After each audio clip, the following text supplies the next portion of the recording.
Acabo de estrenar Cómo entrenar a tu dragón y resultó ser exactamente la misma película que vimos hace 15 años. Pero sin exagerar, es exactamente la misma película. Mismos diálogos, mismos planos, incluso el mismo director y hasta algunos mismos actores. Es incluso probablemente más parecida a la original de lo que fue incluso El Rey León a su película animada, que ya de por sí era casi un remake plano por plano. La cuestión es que a pesar de ser idéntica y de no aportar nada nuevo, termina funcionando muy bien. Y si aquí siempre decimos que un remake tiene que aportar algo nuevo y esta película en realidad hizo literalmente un copy-paste, entonces ¿por qué funciona? Bueno, yo tengo algunas ideas. Esta película es la excepción a la regla de muchas maneras porque no es un remake como cualquier otro. Entonces voy a tratar de ir respondiendo a esta pregunta. ¿Por qué la película funciona tan bien? ¿Por qué no funcionaría igual si se hiciera de la misma forma un remake live action plano por plano de todas las películas animadas habidas y por haber? ¿Por qué no funcionó con El Rey León, por ejemplo? Y es que hay varios factores que consiguen que Cómo entrenar a tu dragón sea la excepción a la regla. El primer punto, esta es una adaptación live action de una película animada en 3D y creo que no hay un precedente que podamos usar de referencia, o al menos no me viene uno a la mente. Creo que esta es la primera adaptación live action de una película en animación 3D y eso ya influye mucho. La mayoría de remakes live action que hemos visto adaptan una película en animación 2D tradicional. Todos los live action de Disney, por ejemplo, han adaptado una película 2D. ¿Y qué sucede? Tenemos que entender que la animación y el live action son dos medios completamente distintos. El live action es un medio en el que la audiencia espera inconscientemente cierta dosis de realismo, porque nos están mostrando un mundo que luce exactamente igual que como lo vemos nosotros. Entonces hay limitaciones tanto estilísticas como narrativas, porque todo tiene que responder o funcionar en la lógica en la que funciona el mundo real. Tener un animal antropomorfo en live action simplemente sería raro, o unos aliens disfrazados de humanos en toda la película, no solo sería un poquito inverosímil, eso quizás lo de menos, pero simplemente sería muy costoso. La animación 2D no tiene límites y esto le abre las puertas a un autor para contar cualquier tipo de historia, una que solo se pueda contar en ese formato. Y la animación 3D ya tiene elementos más realistas, es un escalón entre la animación tradicional y el live action, pero sigue siendo animación y sigue conservando esta falta de realismo, al menos lo suficiente para que la audiencia no se cuestione cómo funciona un carro que habla, por ejemplo. Es parte de la magia de la animación, que la audiencia es una especie de cómplice en la historia que nos están contando, porque no nos cuestionamos por qué las cosas funcionan como funcionan en este mundo, por qué los objetos hablan o los animales caminan en dos patas, simplemente porque así es este mundo, es distinto al que vivimos nosotros. Imagínense ver Zootopia o Cars en live action, simplemente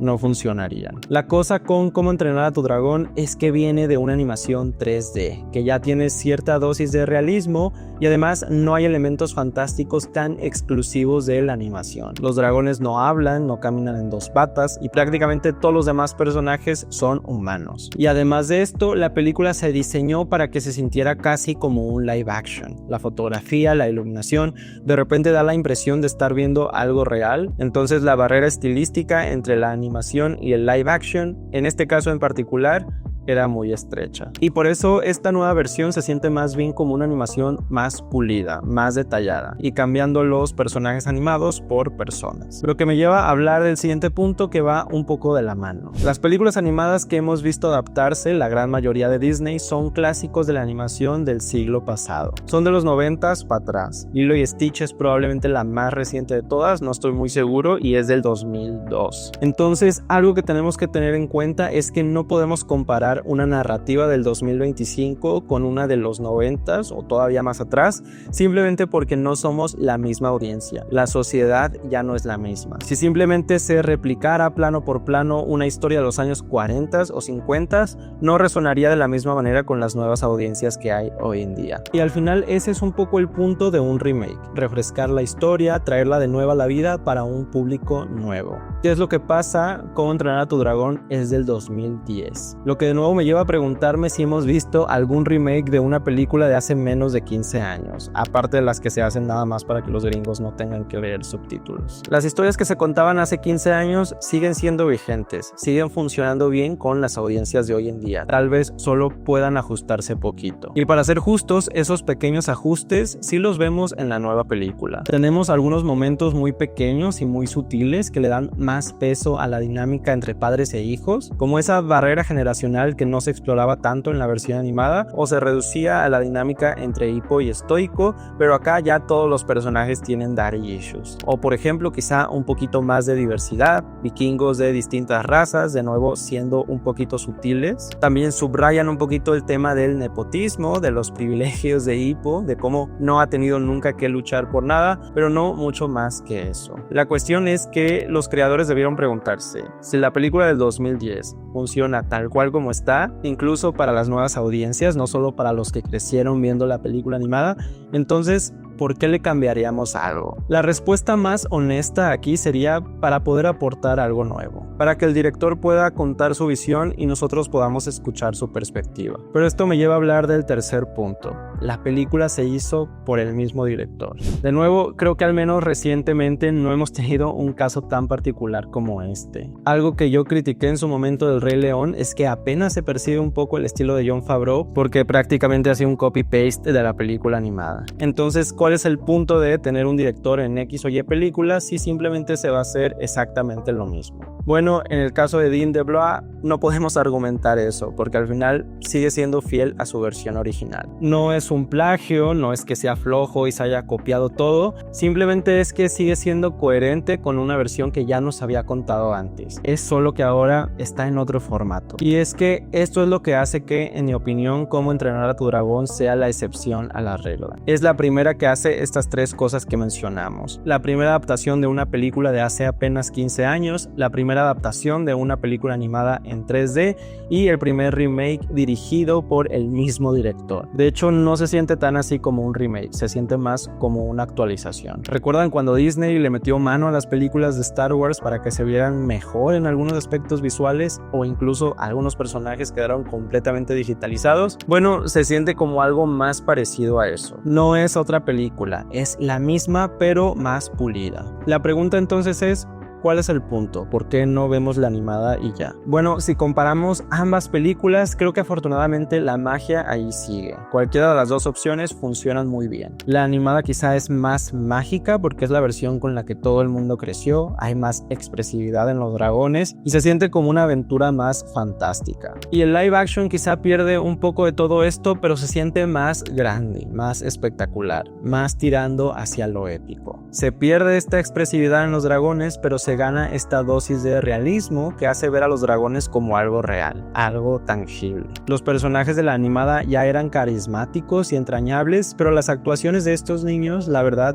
es que también están muy bien. Los paisajes en la animada ya eran interesantes, pero el live action los hace lucir mucho más porque se sienten como lugares que genuinamente podrías visitar. Las escenas de vuelo, sobre todo la primera, sigue siendo igual de impactante y poderosa como lo fue en la película animada, acompañada por la misma banda sonora de John Powell. Para mí es la misma película y si no has visto la versión animada vas a ver esta y seguramente la vas a disfrutar porque la historia sigue siendo igual de poderosa, igual de vigente. Y es un ejercicio interesante y estoy seguro de que será un precedente. Ahora mismo Disney está haciendo el live action de Enredados y de Moana. Las dos son películas en animación 3D y las dos son películas de la década del 2010. Y Moana es del 2016, o sea, no lleva ni 10 años. ¿Qué tanto se le puede cambiar? Los niños que crecieron viendo la animada siguen siendo niños en este punto. La cuestión es que yo creo que si bien esta película funcionó, tenemos que tener cuidado, tanto los estudios como la audiencia. Siento que ni bien la película se estrene vamos a empezar a escuchar mucho este comentario de aprende algo Disney, mira tan fácil que es hacer un buen live action, solo tienes que hacer exactamente lo mismo que la película animada. Y creo que si somos una audiencia inteligente no podemos esperar que se haga lo mismo con todas las películas animadas. No funciona igual para todas. pues cada uno es un producto diferente. Y por otro lado, los estudios, pero sobre todo los creativos detrás de la película, creo que deberían cuestionarse cuál es el punto. Ahora mismo ya confirmaron la secuela de Cómo entrenar a tu dragón en live action, y si le va bien seguro harán las 3 películas, y yo me pregunto si esto no es como aburrido para el director, haber hecho 3 películas y ahora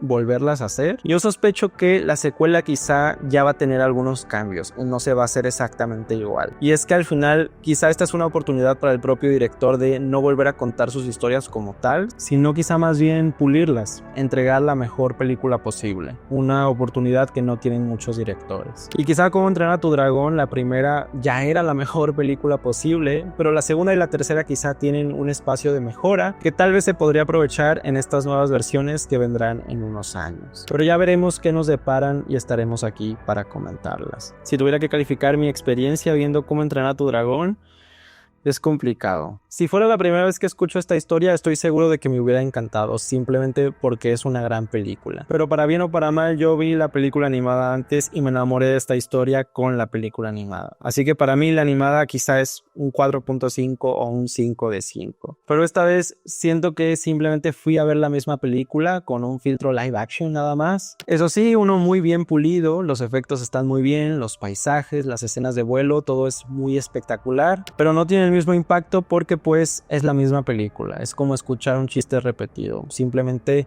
ya no es lo mismo. Así que por esa falta de impacto yo lo dejo en 3.5 de 5, pero esperando que la secuela, en lugar de simplemente replicar la segunda parte, busque contar la mejor historia que se pudo haber hecho en su momento. Aprovechar la oportunidad de hacer lo que quizá no se pudo hacer antes y darle un nuevo propósito a esta saga de remakes. Mi pregunta para ustedes es, si la 2 y la 3 resultan ser también un copy-paste, ¿irían a verlas todas? Y si tuvieran que ver en casa una de estas dos versiones, ¿con cuál se quedarían? ¿Con las originales o con las live action? Déjenmelo saber en los comentarios. Muchas gracias por ver esta review, suscríbete para ver más y sígueme si te gusta el cine. Bye bye.